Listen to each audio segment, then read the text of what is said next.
Hi this Anusha Komal. ఇవాళ మన guest Sudheer చంద్ర గారు, సైకాలజిస్ట్, పేరెంటింగ్ మెంటర్. ఆయనతో మాట్లాడదాం. నమస్తే సార్. నమస్తే అండి. సో పిల్లలు అనేటప్పటికీ కొత్త కొత్త విషయాలు మళ్ళీ మళ్ళీ తెలుస్తూనే ఉంటాయి. ఒక ఇంట్రెస్టింగ్ క్వశ్చన్ ఉంది నాకు. ప్రతి ఇంట్లో ఇప్పుడు చూస్తున్న ఆడియన్స్ అందరి ఇళ్లల్లో ఒక డైలాగ్ ఉంటుంది.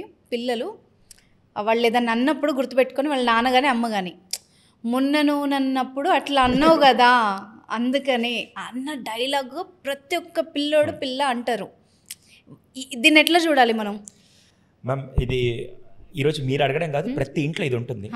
నేను సైకాలజీ చదవడానికి కమిటీ యూనివర్సిటీ వెళ్ళినప్పుడు మేము ఇంటర్న్షిప్ చేసేటప్పుడు ఒక కేసుని చూసిన తర్వాత అప్పుడు నాకు అర్థమైంది, తండ్రి వాడిన పదం ఒక పిల్లాడి మీద, వాడి జీవితం మీద ఇంత ఇంపాక్ట్ ఉంటుందా అని నాకు ఆ రోజు అర్థమైంది. అదేంటో మీకు చెప్తాను. ఇప్పటికి ఆ కేసుని మేము ఒక కేస్ స్టడీ లాగా హ్యాండిల్ చేస్తున్నాం. లక్నోలో ఒక 10 ఏళ్ల క్రితం జరిగిన ఇన్సిడెంట్ ఇది. ఓకే. భార్య, భర్త, 2 పిల్లలు. ఇద్దరు కైండ్ ఆఫ్ ట్విన్స్ అనుకోండి. 2 పిల్లలు, పాప, బాబు.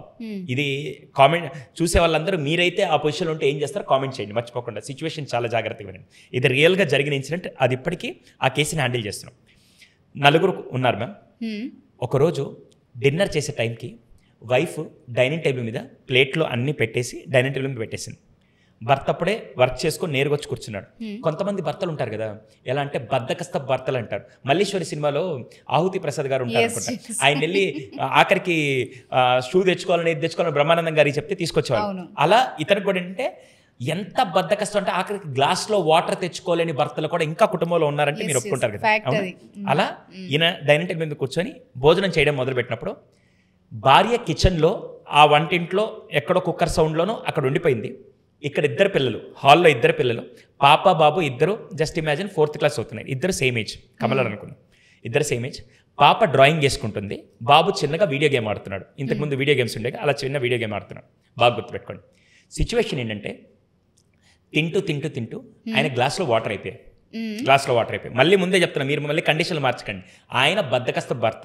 ఓకే, అసలు లేచెళ్ళి తెచ్చుకోడు, ఆఖరికి అక్కడే గొంతు అడ్డం పడితే తిని అట్టే చచ్చిపోతాడు తప్ప పైకి లేవడు. అటువంటి పర్సన్ అనుకున్నాను. నేరుగా అతను ఏం చేశాడంటే ఫస్ట్ అరిచాడు, ఈమె లక్ష్మి వాటర్ తీసుకురా అన్నాడు. జస్ట్ ఇమాజిన్ ఆమె పేరు లక్ష్మి అనుకుంది. లక్ష్మి వాటర్ తీసుకురా అన్నాడు. ఆమెకి వినపడలా, తేలేదు. రెండోసారి పిలిచాడు, ఏమో వాటర్ తీసుకురా అన్నాడు. వినపడలేదు. మూడోసారి పిలిచే టైంకి 2 పిల్లలు అక్కడ ఉన్నారు కదా, పాప లేచెళ్ళి కిచెన్లోకి వెళ్ళి గ్లాస్లో వాటర్ తీసుకొని వచ్చి డైనింగ్ టేబుల్ పెట్టేసింది. ఇప్పుడు మీరు ఆ తండ్రి పొజిషన్లో ఉంటే మీరేం చేస్తారు? 2 పిల్లలు ఉన్నారు, వైఫ్ కిచెన్లో ఉంది. ఇప్పుడు మీరు ఆ తండ్రి పొజిషన్లో ఉంటే మీరేం చేస్తారు? ఫస్ట్ బాబుని అంటారు అక్కడ ఉన్న వాళ్ళు. వెరీ ఏరా నీకు వినబడలేదా, తను తీసుకొచ్చింది అంటారు. ఇంకా మీరేమన్నా అనుకోని ఉంటే మీరు కామెంట్ సెక్షన్లో రాయండి. ప్రతి పేరెంట్ చేసే పనే ఇదండి. ఒక పిల్లోడు ఏదైనా చేస్తే వెంటనే నెక్స్ట్ సిబ్లింగ్ని వాళ్ళు కంపేర్ చేసేస్తారు. 200% అదే జరిగింది అక్కడ. ఏమైంది తెలుసా? చాలా మంది, నేను ఇది సెషన్స్లో కూడా చాలా ప్రోగ్రామ్స్కి వెళ్తున్నాను, పేరెంటింగ్ సెషన్లో అడిగినప్పుడు అందరు చెప్పే సమాధానం ఏంటి తెలుసా? ఫస్ట్ వైఫ్ అని తిడతాం. అందరు చెప్పే సైకో భర్తలు కొంతమంది ఉంటారు. వాళ్ళు ఏమే మొగుడు చచ్చిపోతే నీకు ఆ మాత్రం వినపడలేదని ఫస్ట్ భార్యని తిట్టేస్తా అనుకుందాం. రెండోది పాప తెచ్చింది కదా, పాపని నువ్వు నా బంగారు కొండ రతనాల మూట అని చెప్పి పాపను మెచ్చుకుంటారు. మూడోది బాబుని తిడతారు. ఆ రోజు ఆ తండ్రి చేసిన పని ఏంటంటే ఫస్ట్ పాప తీసుకురాగానే ఈయన గ్లాస్లో వాటర్ తీసి, నువ్వమ్మ నా బంగారు కొండ రతనాల మూట. వాడున్నాడు పనికిమాలిన విధవ, చూడు తండ్రి గొంతు పట్టుకొని బాధపడుతున్నా వాడు అలాగే ఆడుతున్నా అంటే, ఈడేం చేశాడు? వీడియో గేమ్ ఆడుతూ మా నాన్న నన్ను ఎదవని తిట్టాడు, ఓకే తర్వాత చూసుకుందాం అని చెప్పి వీడు వీడియో గేమ్లో ఉన్న చోలు బాబు అని చేస్తాయి కదా. అయిపోయింది. వినమే. ఒక 15 రోజులాగి సేమ్ సిచ్యువేషన్ మళ్ళీ ఎందుకు జరిగింది అనబాకండి. సేమ్ సిచ్యువేషన్ జరిగింది. సేమ్ సిచ్యువేషన్, 2 పిల్లలు అక్కడ ఆడుతున్నారు. హస్బెండ్ డైనింగ్ టేబుల్ మీద కూర్చున్నాడు, వైఫ్ కిచెన్లో బిజీగా ఉంది. ఈయన తింటూ తింటూ మళ్ళీ గ్లాస్లో వాటర్ అయిపోయింది. ఏం సార్ ఎప్పుడు తెచ్చుకోడంటే ఆయన అలాంటోడే అనుకుందాం, మీరు తిట్టుకోబాకండి, ఆయన అలాంటోడే. మళ్ళీ ఒకటోసారి పిలిచాడు, వినపడలా. రెండోసారి పిలిచాడు, వినపడలా. మూడోసారి పిలిచే టైంకి ఏం జరిగి ఉండొచ్చు? మూడోసారి అయినా గ్లాస్లో వాటర్ ఆయన పిలిచే టైంకి ఏం జరిగి ఉండొచ్చు? మీ లాజిక్ ప్రకారం మీకు ఏదనిపిస్తుంది చెప్పండి. ఈసారి తిట్టాడు కదా ఈ బాబు, వెంటనే వెళ్ళి ఉంటాడా? వెరీ గుడ్, వెంటనే వెళ్ళి ఉంటారు. చాలా మంది కామెంట్స్లో కూడా మనకు అదే రాస్తారు. బాబుని తిట్టంగానే మన జనరేషన్ అనుకోండి, అసలు ఇంకోసారి తండ్రి దగ్గర మార్కులు తెచ్చుకోవాలి, ఏదైనా చేయాలి, మనం తెచ్చుకోవాలని అసలు ఇంప్రెషన్ కోసమైనా, ఆయన దగ్గర నుంచి గుర్తింపు కోసమైనా మళ్ళీ తెస్తాం. Do you think this generation belong to the same thing?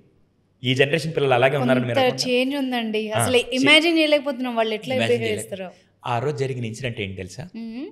నేరుగా మూడోసారి తండ్రి అరిచే టైంకి వీడు పైకి లేచి, ఎందుకు అరుస్తున్నానన్నా, నేను ఎలాగో పనికి మళ్ళేదో నేను చెప్పేసి నేను ఎలాగ తాను కదా, నీ బంగారు కొండ రతనాల మోటాడు ఉంది కదా, తెస్తుంది కదా, 5 నిమిషాలు ఆగలేవా అని చెప్పి ఒకసారి అన్నాడు. ఇప్పుడు వాళ్ళిద్దరి వయసు ఇంటర్ సెకండ్ ఇయర్ అవుతుంది, ఇద్దరు పిల్లలు కూడా. ఆ అమ్మాయి ఎలా తయారైందంటే, నేనేం చేసినా మా నాన్నకి నేను క్వీన్ని, నేను ప్రిన్సెస్ని, నేను అని చెప్పి ఆ అమ్మాయి ఎక్స్ట్రీమ్ రాంగ్ డైరెక్షన్లో ఉంది. వీడు నేను ఎందుకు పనికిరాను సార్, మా నాన్న ఎలాగో ఆయన దృష్టిలో నేను ఎలాగో పనికిమాలేదు అని, నేను పెద్ద పనికిరాను, నేనేం చేసినా ఆయనకి నచ్చదు, లైట్ తీసుకోండి సార్ అని చెప్పి తండ్రిని ఏదో ఉన్నాడు నాకు ఫీజులు కడుతున్నాడు అని చెప్పి చూస్తున్నాడు తప్ప తండ్రితో బాండింగ్ లేదు. కానీ తండ్రి ఇద్దరిని ఈక్వల్గా చూస్తున్నాడు. ఆ రోజు ఒక మాట అనడం వల్ల ఎంత ఇంపాక్ట్ ఉంటుంది, దాన్ని ఎంత బాగా వీళ్ళు గుర్తుపెట్టుకొని వీళ్ళు వక్రీకరించుకొని వీళ్ళకి అర్థమయ్యే రీతిలో, వీళ్ళు ఆలోచించాల్సిన రీతిలో, వీళ్ళు ఎలా అయితే సిచ్యువేషన్ చూడాలనుకుని అలాగే మైండ్లో పెట్టేసుకొని అలాగే ఉండిపోతారు. నేను మొన్న ఒక వీడియో పెట్టాను మ్యామ్ యూట్యూబ్లో. ఒకటి ఏంటంటే, మీ తల్లిదండ్రులు మిమ్మల్ని ఏదన్నా అనకూడని ఒక 4 పదాలు ఏమన్నా అన్నారా అని చెప్పి అడిగి, ఎప్పుడైనా నువ్వు దేనికి పనికిరావరా, నువ్వు ఇలాగే చేస్తే ఇంక నువ్వు నీ లైఫ్ ఇదే అనే పదాలు ఏమన్నా అన్నారంటే, ఆ వీడియో కింద దాదాపుగా 14,000 మంది కామెంట్స్ చేశారు మ్యామ్. 14,000 మంది కామెంట్స్. ఆ వీడియో 3.5 మిలియన్ వెళ్ళింది. దాంట్లో 14,000 మంది కామెంట్స్ రాస్తే దాంట్లో అందరు రాసింది అంటే, ఆ రోజు మా నాన్న అలా అనకుండా ఉంటే బాగుండేది సార్, నాకు ఇప్పటికీ ఆ మాట బాగా గుర్తు అని చాలామంది రాశారు. సో మనం మాట్లాడే మాటలు తెలియకుండా పసి హృదయాల మీద ఆ మాటలు చాలా ప్రభావం చేస్తాయి. మనకది చిన్నది కానీ వాడికి చిన్న మనసుగా చాలా పెద్దది. ఏం పెద్ద విషయం కాదు మేము. ఇప్పుడు నేనే ఉన్నాను, ఫర్ ఎగ్జాంపుల్ ఇప్పుడు కెమెరామెన్ ఉన్నారు, ఆయనతో నేను నార్మల్గా అన్నాను, ఆయన దాన్ని ఎలా తీసుకున్నాడు, ఎలా దాన్ని మైండ్లో పెట్టుకున్నాడు అనేది నేను చెప్పలేను కదా. కరెక్ట్. నేను ఇప్పుడు వచ్చి ఫర్ ఎగ్జాంపుల్ భయ్యా ఏం లేట్గా వచ్చావు అని అడిగాను అనుకోండి, నేను నార్మల్గా అడిగాను. కానీ ఆయన తీసుకున్న విషయంలో అంతమంది ముందు నన్ను లేట్గా వచ్చావు అని అడిగాడు, ఈయన దగ్గర పనిచేయడం వేస్ట్రా, ఇంక నేను వెళ్ళిపోతా, నన్ను ఎవరో ఇంతమంది ముందు నన్ను అవమానించడానికి ఆయన ఎవరు అని నేను నార్మల్గా అడిగాను. కానీ అతను తీసుకునే దృష్టి ఎలా ఉందని నేను చెప్పలేను కదా.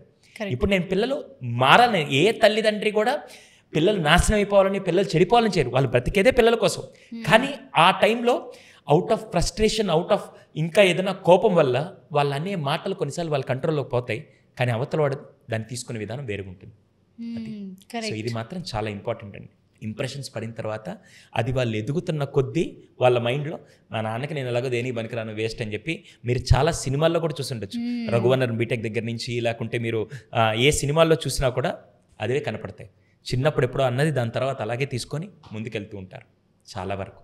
సో వాళ్ళ మనసెరిగే మనం ప్రవర్తించాల్సిన సిచ్యువేషన్ అయితే ఉంది చాలా. Right, thank you so much sir, చాలా బ్యూటిఫుల్గా చెప్పారు. థ్యాంక్ యూ అండి, థ్యాంక్ యూ సో మచ్.